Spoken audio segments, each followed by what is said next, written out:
Octavo episodio de Un nuevo paradigma de la realidad de Gonzalo Rodríguez Fraile, Fundación para el Desarrollo de la Conciencia. Capítulo 7.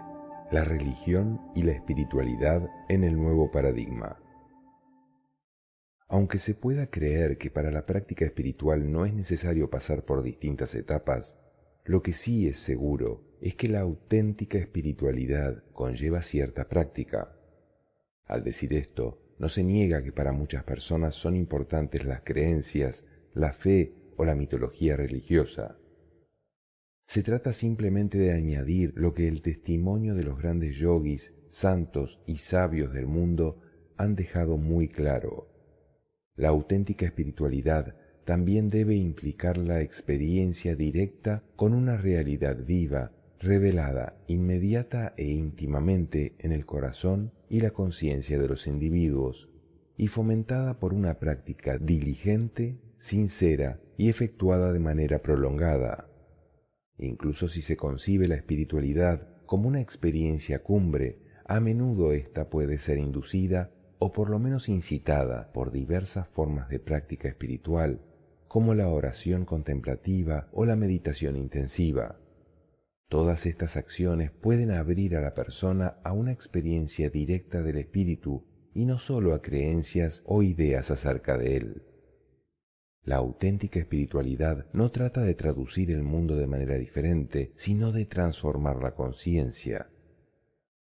Con demasiada frecuencia, en la traducción de las tradiciones místicas de Oriente y de las cristianas de Occidente al lenguaje occidental, la inmensa profundidad que las caracteriza se aplana. Su exigencia radical se diluye y su potencial de transformación revolucionaria se ve mermado. La religión siempre ha desempeñado dos funciones muy importantes, pero al mismo tiempo muy diferentes. Una de ellas actúa como una forma de crear significado para el yo, ego, separado. Ofrece mitos, historias, cuentos, narraciones, rituales y renacimientos que, en conjunto, ayudan a que el yo separado dé sentido a su experiencia y a soportar las ondas y flechas de la atroz fortuna. Esta función de la religión no suele influir mucho sobre el nivel de conciencia de una persona, es decir, no consigue una transformación radical. Tampoco ofrece una liberación completa del yo separado. Más bien consuela al ego, lo fortalece, lo defiende, lo promueve. Mientras el ego separado crea en los mitos, realice los rituales, articule los rezos o abrace el dogma, entonces cree fervientemente que será salvado, ya sea en el momento presente o en otra vida en la que se asegura una protección eterna. Sin embargo, en segundo lugar, la religión ha tenido también la función, por lo general para una pequeña minoría, de transformación radical y liberación. Esta función no fortifica el ego separado, sino que lo trasciende completamente. En definitiva, no persigue un fortalecimiento convencional de la conciencia, sino una transmutación radical y una transformación en lo más profundo de la misma. En pocas palabras, la diferencia entre religión e iluminación estriba en que la primera se dirige principalmente al reino de la dualidad, bueno-malo, gracia-pecado, salvación-condenación, mientras que la iluminación se dirige a la no-dualidad. El ego debe ser trascendido y visto como la ilusión que es. Ser una buena persona es digno de alabanza y un gran progreso espiritual, pero por sí mismo no trae como consecuencia la iluminación. Se necesita, además, una comprensión avanzada de la naturaleza de la conciencia. Es imprescindible comprender la diferencia entre dualidad y no dualidad y cómo trascender aquella. La iluminación no es una nueva creencia, sino la trascendencia de toda creencia. Y como toda trascendencia no excluye la creencia, sino que la incluye y trasciende. Estas dos funciones de la religión se pueden exponer de diversas maneras. La primera de ellas, esto es, la creación de significado para el ego, es un tipo de movimiento horizontal, mientras que la segunda, la que consiste en trascender el ego, es un tipo de movimiento vertical más alto o más profundo, dependiendo de la metáfora. El primero se llama traducción, el segundo, transformación.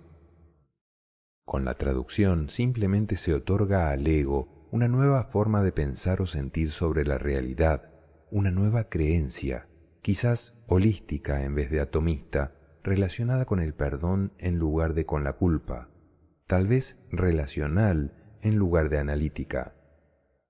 El ego aprende a traducir su mundo y su ser en los términos de esta nueva creencia, lengua o paradigma, y estos actos novedosos y encantadores de traducción alivian o disminuyen el miedo inherente en el corazón del ego, al menos de forma temporal.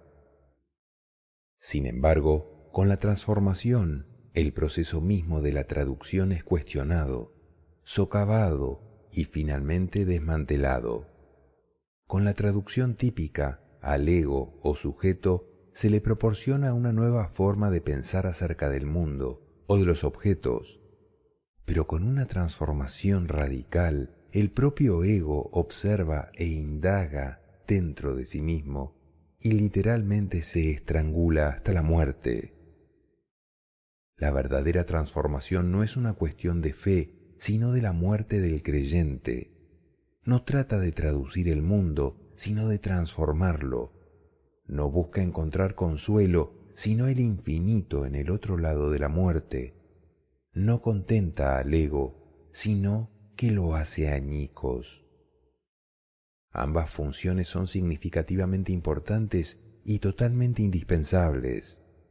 Los individuos, en su mayor parte, no nacen ya iluminados, sino que llegan a un mundo de errores y sufrimiento, de esperanza y miedo, de deseos y desesperación, y empiezan muy pronto a aprender diferentes maneras de traducir su mundo para que tenga sentido y poder otorgarle un significado.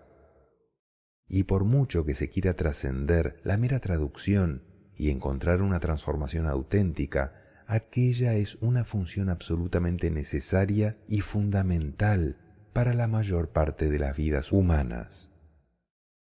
Quienes no pueden o no saben traducir de manera adecuada, con una buena dosis de integridad y exactitud, caen rápidamente en neurosis graves o incluso en psicosis. Para ellos, el mundo deja de tener sentido y los límites entre el ego y el mundo no se trascienden, sino que comienzan a desmoronarse. No hay un logro, sino un colapso. No existe trascendencia, sino desastre. En este sentido, la función que la religión organizada ha cumplido a lo largo de la historia ha sido extraordinariamente importante y lo sigue siendo.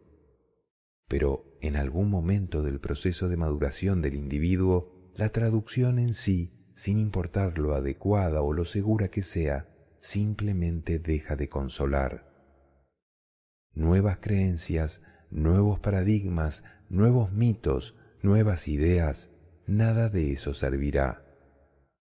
El único camino que tiene sentido es el de la trascendencia de todo el ser.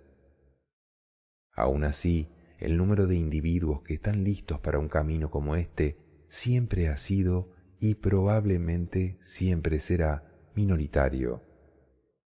Para gran parte de la gente, cualquier tipo de creencia religiosa caerá en la categoría de consuelo. Será una nueva traducción horizontal que cree algún tipo de sentido en medio del mundo monstruoso.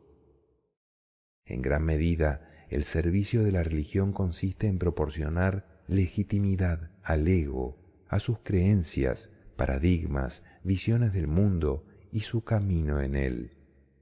Esta función de la religión ha sido la más importante en todas las tradiciones religiosas del mundo. No se debe jugar de manera frívola con el pegamento básico que mantiene ordenadas las sociedades en su conjunto.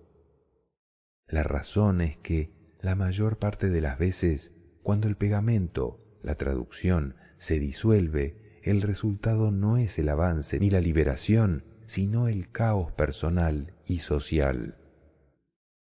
Donde la religión traslativa ofrece legitimidad, la transformadora proporciona autenticidad. Para los pocos individuos que están listos, se da una llamada cada vez más insistente a una apertura transformadora, a la autenticidad, a la verdadera iluminación y la liberación. Y dependiendo de su capacidad de sufrimiento, tarde o temprano, la persona responderá a esa llamada. La espiritualidad transformadora no busca reforzar o legitimar cualquier visión actual del mundo, ni consolar en absoluto. Más bien pretende proporcionar autenticidad, rompiendo con lo establecido, con lo que el mundo toma como legítimo, haciendo añicos lo mundano. Esta espiritualidad es, en definitiva, revolucionaria. Los hechos descritos conducen a varias conclusiones. En primer lugar, de manera general, es cierto que en Oriente se ha dado un mayor número de personas auténticamente realizadas. Sin embargo, el porcentaje real de la población de Oriente y Occidente que se dedica a la auténtica espiritualidad transformadora es, y siempre ha sido, pequeño. Eso significa inequívocamente que el resto de la población, a lo sumo, se halla involucrada en varios tipos de religión horizontal traslativa que únicamente legitima. Participan de prácticas mágicas, creencias míticas, oración peticionaria material, rituales, etc. En otras palabras, se implican solo en formas traslativas que sirven para dar significado al yo separado, una función que es el principal aglutinante social de todas las culturas hasta la fecha. El asunto es bastante sencillo en realidad. La espiritualidad radicalmente transformadora es extremadamente excepcional en cualquier lugar de la historia y del mundo.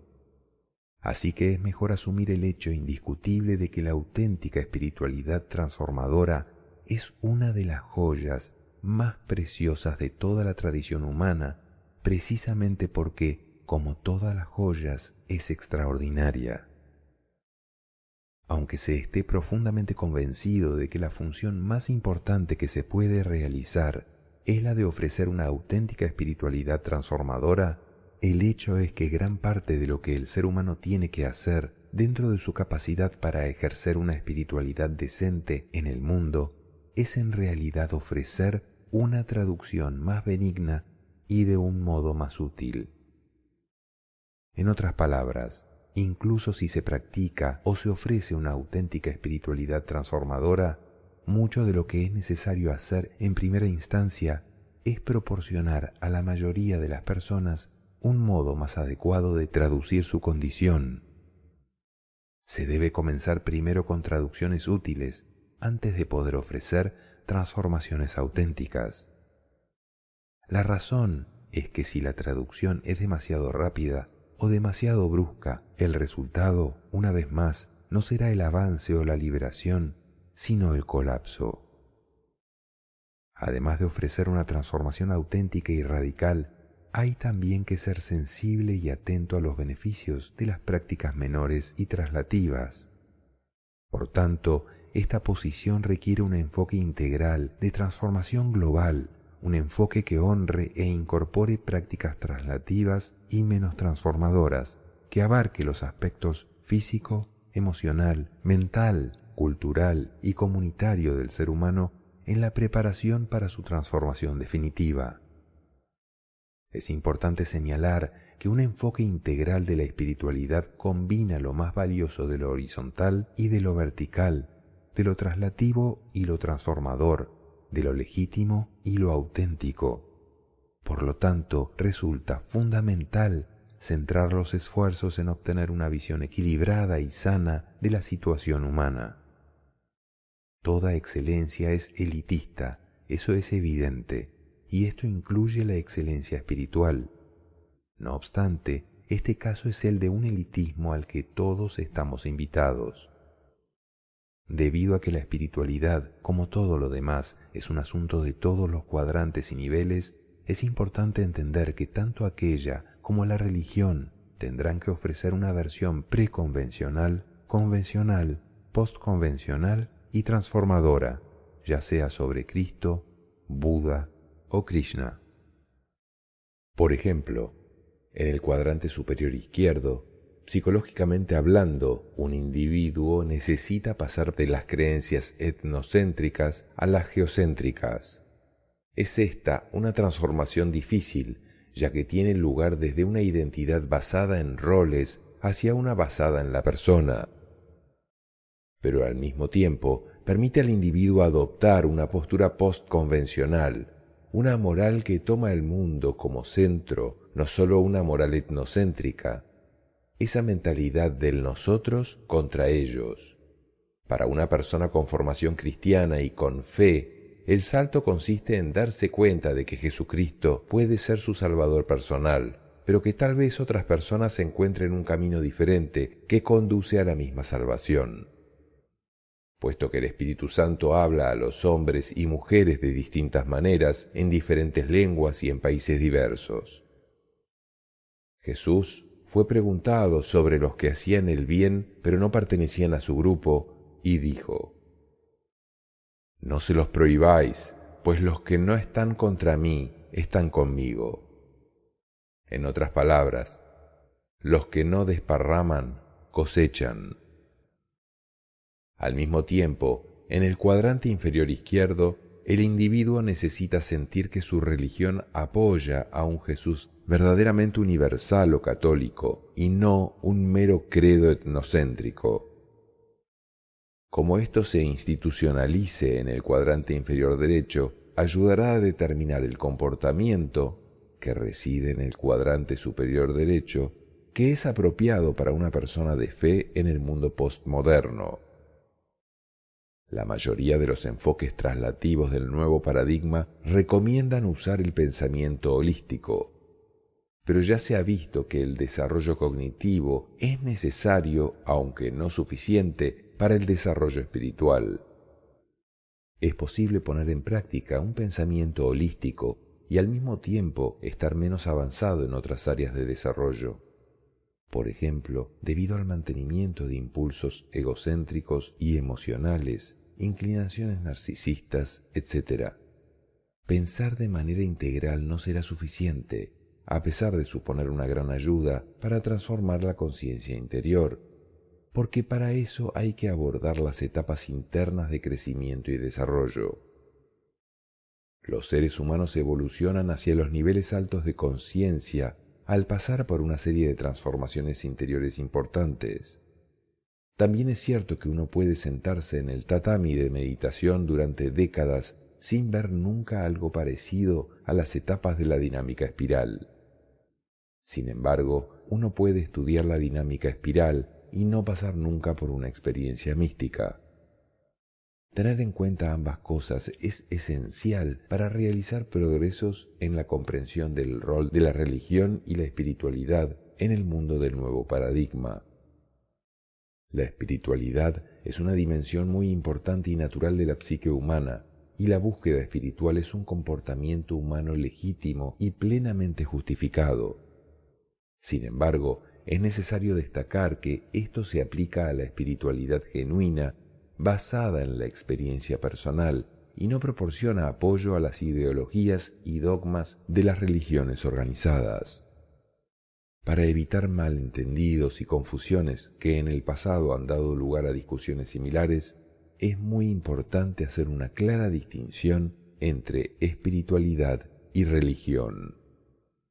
La espiritualidad se basa en experiencias directas de dimensiones de la realidad, mayormente invisibles, que sólo se presentan o hacen visibles en estados de conciencia holotróficos. No requiere de un lugar especial o de personas designadas oficialmente para mediar con lo divino. Los místicos no necesitan iglesias o templos. El contexto en el que experimentan las dimensiones sagradas de la realidad, incluyendo su propia divinidad, es proporcionado por sus cuerpos y por la naturaleza. Sí pueden necesitar un grupo de apoyo de compañeros de búsqueda o la guía de un maestro que se encuentre más avanzado en este viaje hacia el interior. Las religiones organizadas tienden a crear sistemas jerárquicos. Cuando este es el caso, la verdadera vida espiritual continúa solo en las ramas místicas y órdenes monásticas de las religiones involucradas. Una experiencia mística profunda tiende a disolver las fronteras entre religiones y revela profundas conexiones entre ellas, mientras que el dogmatismo de las creencias organizadas enfatiza las diferencias entre los distintos credos y engendra antagonismo y hostilidad. Las grandes tradiciones místicas han acumulado un amplio conocimiento sobre las conciencias humanas y sobre las realidades espirituales de una manera similar a como los científicos adquieren conocimientos sobre el mundo material. Se trata de una metodología para la inducción de las experiencias transpersonales, la recopilación sistemática de datos y la validación intersubjetiva. Las experiencias espirituales, como cualquier otro aspecto de la realidad, pueden ser objeto de una investigación cuidadosa y abierta, y también pueden ser estudiadas científicamente siempre que comprendamos que nos referimos a ciencia en su sentido amplio y no a ciencia empírico-analítica, como se explicará mejor en el próximo capítulo. La investigación científica de la conciencia ha aportado pruebas convincentes de la existencia objetiva de la realidad de la imaginación, y se ha validado así las principales hipótesis metafísicas de la visión mística. El conflicto entre religión y ciencia refleja un malentendido o una incomprensión fundamental entre ambas. Como ya ha señalado Ken Wilber, no puede haber conflicto entre ciencia y religión si estos dos campos se entienden y practican correctamente. Si aparentemente lo hay, es probable que se trate de falsa ciencia y/o falsa religión. La aparente incompatibilidad se debe al hecho de que ambos lados malinterpretan seriamente la posición del otro y probablemente representan también una versión falsa de su propia disciplina. Es posible pensar en los místicos como científicos de lo interior, de la mente. Los científicos tradicionales tratan de comprender cualquier fenómeno a través de la observación meticulosa. Suprimen los datos que distraen, reducen ese ruido al mínimo y controlan los factores que pueden perturbar sus observaciones. Después hacen deducciones de las observaciones y comparten sus conclusiones con los demás para ver si las corroboran. Los místicos hacen lo mismo, pero en el reino de la mente. Tratan de minimizar el ruido de las distracciones mentales mediante la retirada de la atención a las experiencias sensoriales. Calman su mente y se centran en aspectos de la conciencia que normalmente pasan desapercibidos para el común de los mortales. Y ellos también han compartido sus hallazgos, no en revistas científicas, sino mediante las numerosas enseñanzas espirituales y discursos que abundan en cada cultura. Estos científicos de la mente han observado el surgir y el deceso del pensamiento. Han ido a la fuente de su experiencia, a la esencia misma de la mente. Allí han descubierto una profunda conexión con la base de todo ser. La sensación de ser alguien individual, esa sensación de yo que todo el mundo conoce tan bien, pero parece tan difícil de definir, resulta no ser tan única después de todo. Es simplemente la sensación de estar al tanto y es algo que cada uno comparte con los demás. La luz de la conciencia que uno percibe como sí mismo es la misma luz que otro conoce y percibe como él mismo, la misma luz que brilla en un gran número de mentes. Como ya se ha dicho, la espiritualidad genuina es transformadora y no traslativa. El objetivo es conseguir unirse con la realidad. El místico es una persona que cree en y tiene por objeto la prosecución de tal unión. Ser místico es experimentar el alma, o, en otras palabras, la fuente, la esencia y la presencia de la realidad trascendente. La espiritualidad es el dominio de la conciencia que abraza al observador, lo observado y el proceso de observación. En un lenguaje actualizado, así es como se define a sí misma la Vedanta, la rama más profunda de la espiritualidad india. La espiritualidad es la esencia de cada fe, pero no se encuentra contenida en ninguna fe. Rumi, por su parte, señala: el amor está en todas las religiones, pero el amor no tiene religión.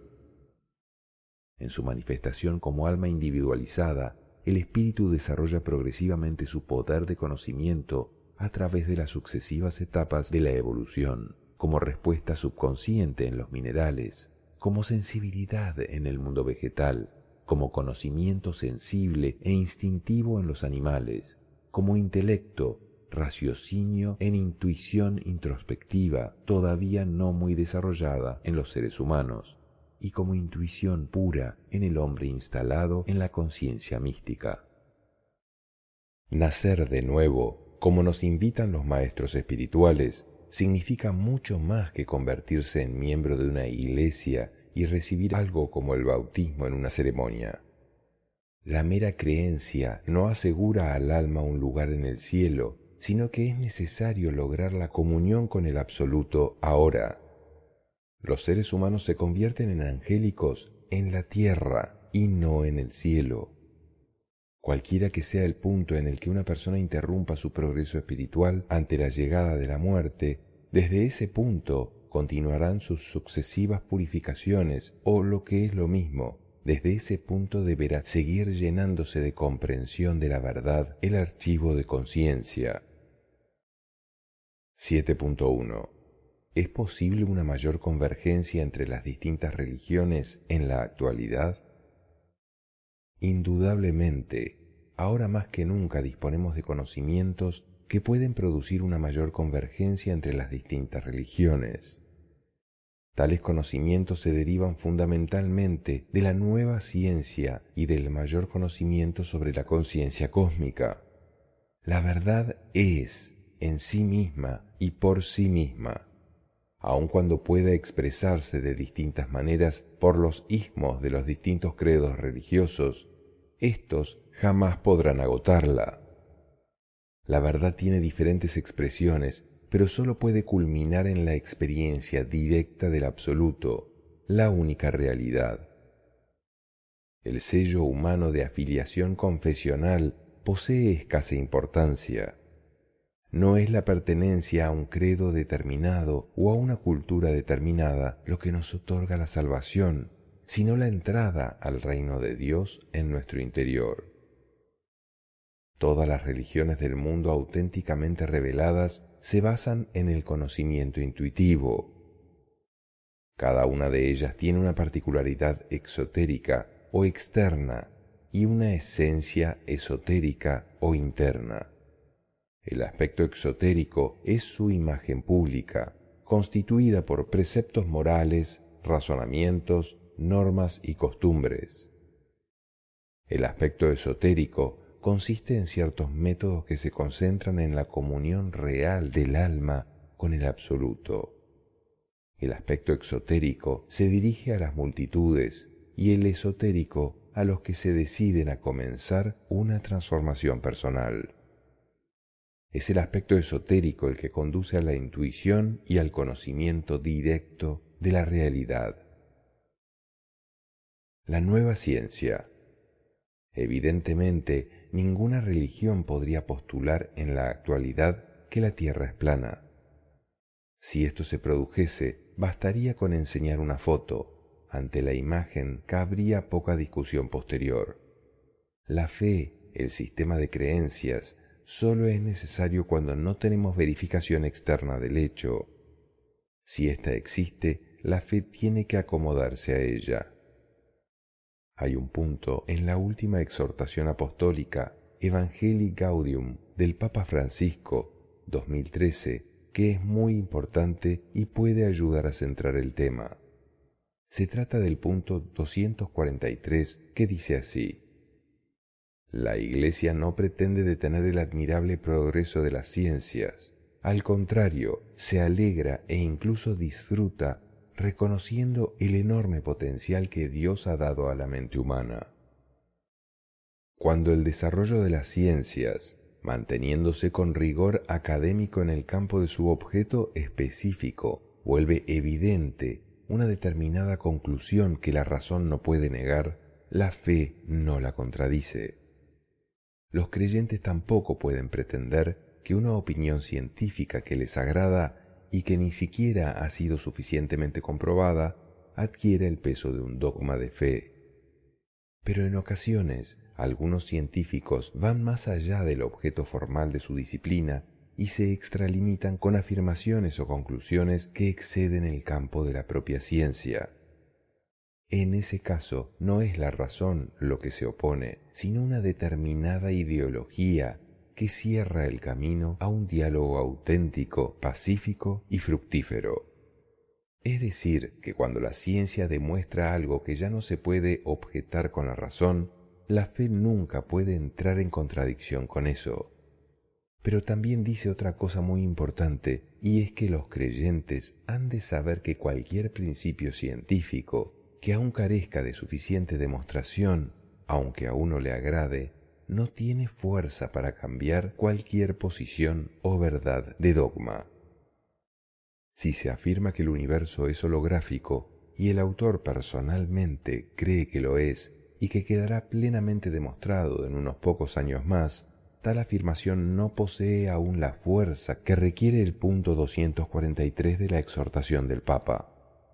La causalidad descendente en cuanto al rigor que el punto 243 pide, puede que sí tenga esa fuerza. Esta es una información a la que habrá que acomodar las mentes, lo cual lleva su tiempo, porque hay que romper patrones establecidos. Si la mente no comprende lo que esto significa, supondrá una limitación para aplicar las herramientas de las que se hablará en la segunda parte de este libro. La ciencia aumenta su conocimiento sin detenerse, así que cada vez son más los temas en los que se pueden enseñar fotos, por así decirlo, que demuestren la fortaleza de un argumento. En este sentido, las religiones deben aceptar como común a todas ellas el saber científico que se va desarrollando. Es importante aclarar aquí, no obstante, que la ciencia nunca alcanzará a comprender en totalidad el misterio del absoluto ni del universo, porque no posee las herramientas para ello.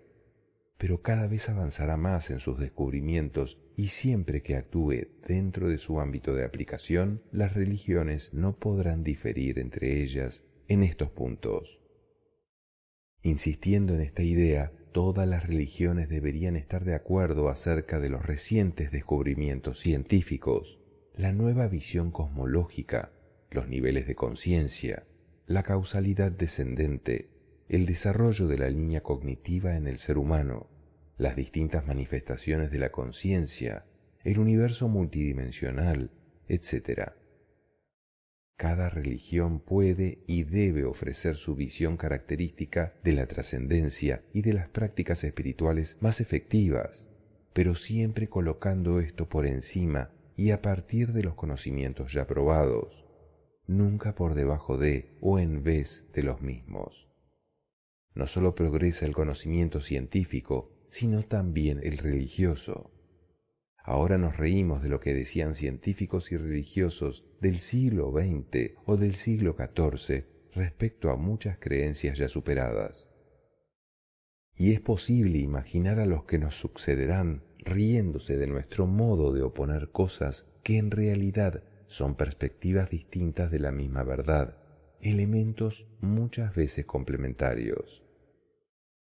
Teilhard de Chardin decía de sí mismo: mientras hablo, hay muchas cosas que pueden ser verdaderas y muchas cosas que pueden ser cizaña, pero sigo en la idea del Evangelio de no arrancar la cizaña, no sea que me vaya a llevar también el trigo. Una verdad doctrinal mejora si la forma en que es relatada produce una mejor comprensión de la misma. Sin ir más lejos, a principios del siglo XX se decía que los primeros pasajes del Génesis eran históricos, según la declaración de la Pontificia Comisión Bíblica con carácter doctrinal. De este modo, el católico tenía que creer que el ser humano procedía de la formación que Dios hizo del barro, entre otras cosas. En cambio, hace unos años, Juan Pablo II reconocía que ese lenguaje era mítico, nada más que una metáfora aplicada a los casos en los que no se puede explicar racionalmente un misterio. Así se desvela una verdad, en este caso doctrinal, como la creación, ahora mejor entendida como emergencia o creación continuada, a partir de una forma parecida al cuento. Añadió ese papa que la teoría de la evolución era algo más que una hipótesis. Por último, dijo también que la Comisión Bíblica no tenía carácter doctrinal. La evolución de la doctrina se observa en muchos campos. Basta ver la declaración conjunta sobre el acto de fe de católicos y protestantes, modificando todo lo que dijo Trento, el Gran Concilio, y retocando lo que aquel tenía de disciplinar o cultural. Se podrían citar muchos casos más en todas las religiones. En resumen, un sistema de creencias se establece para conocer la verdad. Pero lo importante es la verdad en sí. Si hay que optar entre las creencias y la verdad, es mejor tirar a la basura las creencias, las muletas, y quedarse con la verdad. Pero muchos, debido a que la educación recibida solidifica las formas de pensar e impide ver, siguen prefiriendo las creencias. En muchos ámbitos, no solo en el religioso, estas personas no aceptan la verdad porque les resulta difícil soltar las creencias. En religión, a ese fenómeno se le llama fundamentalismo. De todos modos, hay que ser comprensivo con esas formas de petrificación de las creencias aprendidas mediante la educación, ese aferramiento a lo que se pensaba que era verdad. Pero finalmente hay que procurar optar por la verdad, pues Dios está en la verdad, no en las creencias. Dios es la verdad, y ésta puede ser comprobada a través de su resultado, la paz interior. La conciencia cósmica. Históricamente, los individuos que han alcanzado este nivel han sido muy pocos.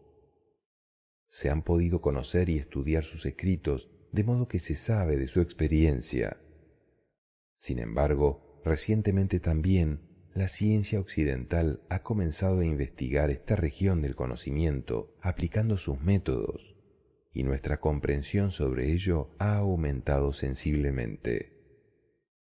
Cuando se estudia más esta manifestación, se llega rápidamente a la conclusión de que la nueva conciencia es unitaria y unitiva. Como se expuso en el capítulo 4, si todos los seres humanos estuvieran ya instalados en ese nivel de conciencia, muchas de las discusiones actuales entre las distintas religiones cesarían, no tanto porque se integrasen sus diferencias conceptuales, sino más bien porque los humanos nos daríamos cuenta de que no son tan importantes. También porque se comprendería que el valor de la unidad es más importante que tener razón o no en un determinado concepto. Los seres humanos compiten inconscientemente por la energía a la que nos hemos abierto, la que fluye entre nosotros. Al abrirse uno a la conciencia cósmica, esta competencia cesa de inmediato, porque el individuo se hace consciente del problema y encuentra otra fuente inagotable de energía a la que puede recurrir sin miedo a que se agote. Algo que se comprende con rapidez al estudiar los niveles de conciencia es que los problemas que surgen en un nivel solo se resuelven en el siguiente, y lo hacen porque desde este punto uno se hace consciente de que no había problema, porque éste siempre se encuentra en la mente y no ahí afuera. La conciencia cósmica se manifiesta en todas las personas de igual forma y con los mismos estadios evolutivos, con independencia de sus conceptos anteriores o de su fe religiosa.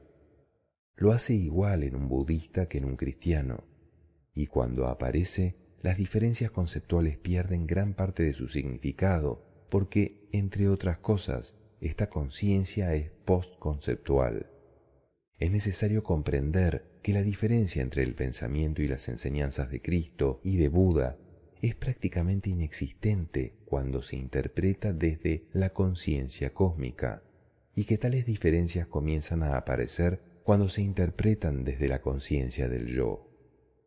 Ambas son diferentes en sus dogmas, en sus modos de ver a Dios y la vida entera, pero tienen en común el buen corazón y un largo etcétera de elementos. Un cristiano sabe, por fe, que en Cristo se revela la verdad divina, la palabra de Dios. Aunque ésta es inabarcable, no se puede poseer nunca en plenitud, más bien hay que dejarse poseer por ella. Pero nuevamente volvemos a este ejemplo. Cuando le hablan a Jesús de gente que bautiza o que hace el bien y le preguntan si se lo prohibimos, Jesús señala: el que no va contra mí está conmigo. Es decir, que se deje hacer el bien a esos que predicen la salvación y sanan. Así establece una pauta de diversidad y respeto hacia esas formas de conocer o de interpretar la verdad, sin mostrar ningún tipo de intolerancia. Es posible, pues, concluir que con la ayuda de la ciencia y la entrada en la conciencia cósmica de un mayor número de individuos pertenecientes a diferentes religiones, la convergencia entre las distintas creencias será inevitable en el futuro próximo. Además, esta convergencia contribuirá a reducir muchas de las divisiones entre los seres humanos que existen en la actualidad. Se puede ahondar en las más profundas tradiciones religiosas y se verá que todas ellas hablan de no caer en el exclusivismo del o lo tuyo o lo mío, sino de construir juntos en las formas inclusivas del et, lo tuyo y lo mío, esto y aquello. Es el no solo, sino también. Pues la verdad puede verse desde muchas perspectivas: científica, religiosa, antropológica, filosófica, mística, como las caras con las que la pintura cubista desglosa una figura. Pero eso no es la verdad, son solo perspectivas. Si se absolutiza una de ellas, se desfigura la verdad que las contiene a todas en armonía.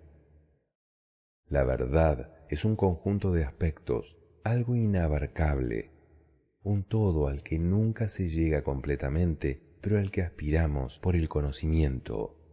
Por eso, el diálogo asertivo, no excluyente, ayuda a ir de la mano de los demás en el conocimiento de la verdad, que en definitiva es Dios. Capítulo 8. La verificación. El lector interesado en profundizar más en las ideas de este capítulo podrá hacerlo en la obra de Ken Wilber, Los tres ojos del conocimiento. 8.1. Los tres ojos del conocimiento. No más errores categoriales. Si se intenta encontrar un paradigma integral, se debería poder integrar los conocimientos de la ciencia empírico-experimental con los de la biología, la psicología, la filosofía y la espiritualidad. Como ha afirmado el famoso físico Wheeler, ninguna teoría física que se ocupe solo de la física llegará a explicar la física. La ciencia empírica es inductiva en vez de racional y deductiva. Utiliza la lógica y la deducción, pero la subordina a la inducción empírica. Así pues, el método empírico se basa en la medición. Donde Aristóteles clasificaba, Galileo y Kepler medían. La psicología se considera ciencia empírica si puede medir patrones. Por ello, la psicología positivista, que estudia el comportamiento, se considera ciencia empírica y el psicoanálisis no. El primer problema que habría que resolver es la relación de un paradigma integral con la ciencia empírica. ¿Sería posible también hallar criterios de validez en la filosofía, la psicología y la espiritualidad? San Buenaventura en Occidente y Nagarjuna en Oriente, entre otros muchos autores, afirmaron que el ser humano dispone de 3 ojos o formas de adquirir conocimiento. Serían los siguientes: el ojo de la carne, cogitatio o sensibilia; el ojo de la razón, meditatio o inteligibilia; y el ojo de la contemplación, contemplatio o trascendalia. Esta terminología es cristiana, pero se puede encontrar igualmente en la filosofía oriental. Es necesario comprender que cada ojo superior incluye y trasciende el inferior. Por ejemplo, el ojo de la razón participa en el mundo de las ideas, los conceptos y la lógica. El campo mental incluye y trasciende el campo sensorial, cogitatio. Como dijo Schumacher, no vemos solo con los ojos de nuestros sentidos, sino también con nuestra equipación mental. Así, las matemáticas no constituyen un conocimiento empírico, sino transempírico. Lo mismo ocurre con la lógica. Nadie ha visto con los ojos de los sentidos la raíz cuadrada de un número. Whitehead dijo que la esfera mental es necesaria a priori para la manifestación del mundo sensorial, y esto lo afirman también las tradiciones místicas espirituales cuando dicen que lo grueso se genera desde lo sutil, que a su vez se genera desde lo causal. El ojo de la contemplación es al ojo de la razón lo que éste es al ojo de los sentidos. De la misma forma que la razón trasciende lo sensorial, la contemplación trasciende la razón. El ojo de la razón es transempírico y el ojo de la contemplación es transracional. Así pues, un ojo superior no puede ser reducido a o explicado por un ojo inferior. Cada ojo es válido y útil en su ámbito de aplicación, y se cae en falacias cuando un ojo intenta ocuparse de reinos superiores que no son su ámbito de investigación. Por ejemplo, con el ojo de la contemplación se puede ver que todo lo que existe es uno, pero no que la molécula del agua es H2O. Cuando un ojo se intenta ocupar de ámbitos que no le corresponden, se comete lo que se denomina un error categorial. Y tanto la ciencia como la filosofía y la teología han sido responsables de ello en el pasado. Por ejemplo, en el año 535 después de Cristo, el monje cristiano Cosmas escribió un libro titulado Topografía Cósmica, en el que, después de estudiar literalmente la Biblia, concluyó que la Tierra era un paralelograma plano. La teología dogmática ha cometido estos errores tanto en Oriente como en Occidente, y todo ello por no comprender el problema categorial. La humanidad no había entendido ni separado los 3 ojos. La ciencia empírica cometió posteriormente el mismo error al afirmar que sólo existe aquello que puede ser percibido por los sentidos o sus extensiones. Esta visión de las cosas originó el reduccionismo materialista. Volviendo a San Buenaventura y a Nagarjuna, se sabe que todo conocimiento válido de cualquiera de los 3 ojos sigue una estructura básica que consta de 3 componentes. Proposición o instrucción, instrucciones internas o externas que básicamente dicen: si quieres saber esto, debes hacer aquello. Iluminación, visión por parte del ojo adecuado. Y confirmación, compartir la visión con otros que están usando el mismo ojo. Cuando la visión es compartida, recibe confirmación comunal. Este conocimiento requiere que el ojo que está haciendo el trabajo sea un ojo entrenado.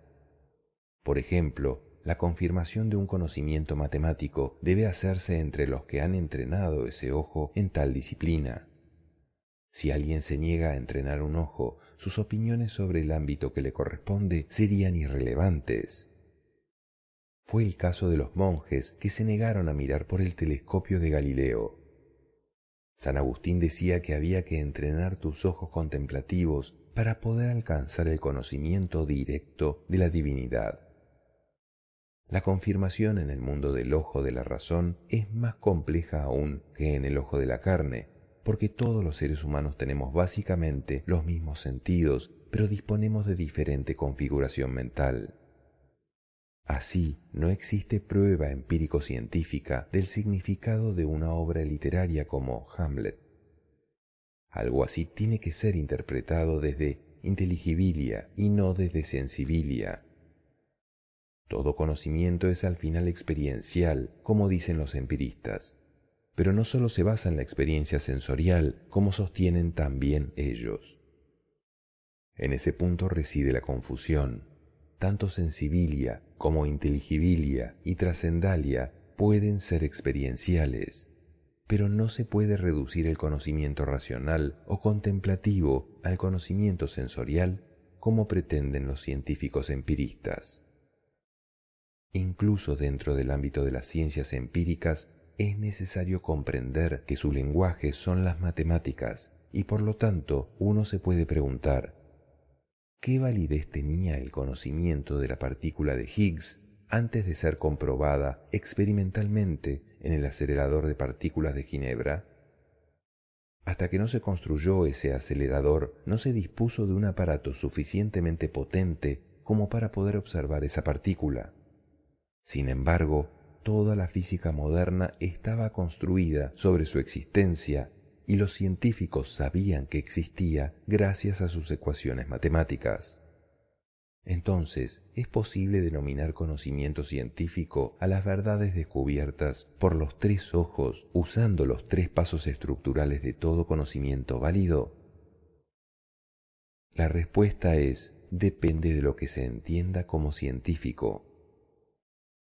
Si por ello se considera solamente el conocimiento empírico-analítico, experimentable a través de los sentidos o sus extensiones, entonces las matemáticas, la psicología, la sociología o la filosofía no serían ciencias bajo esta definición. Pero muchos pensadores recientes y actuales han abandonado el puro empirismo como definición del conocimiento válido. Es el caso de Piaget, Wilber, Whitehead, Habermas, Gadamer, Bateson y muchos más. Así pues, es posible llamar científico, en el sentido amplio de la palabra, a todo conocimiento abierto a la observación experiencial y confirmación comunal. Si esto es así, se podría hablar de ciencias de sensibilia, física, química, geología, etc. Ciencias de inteligibilia, filosofía, psicología, sociología, etc. Y ciencias de trascendalia, Zen, Vedanta, misticismo cristiano, etc. Solo hay que ser cuidadoso de no referirse a ciencias empírico-sensoriales. Fin de la parte 1.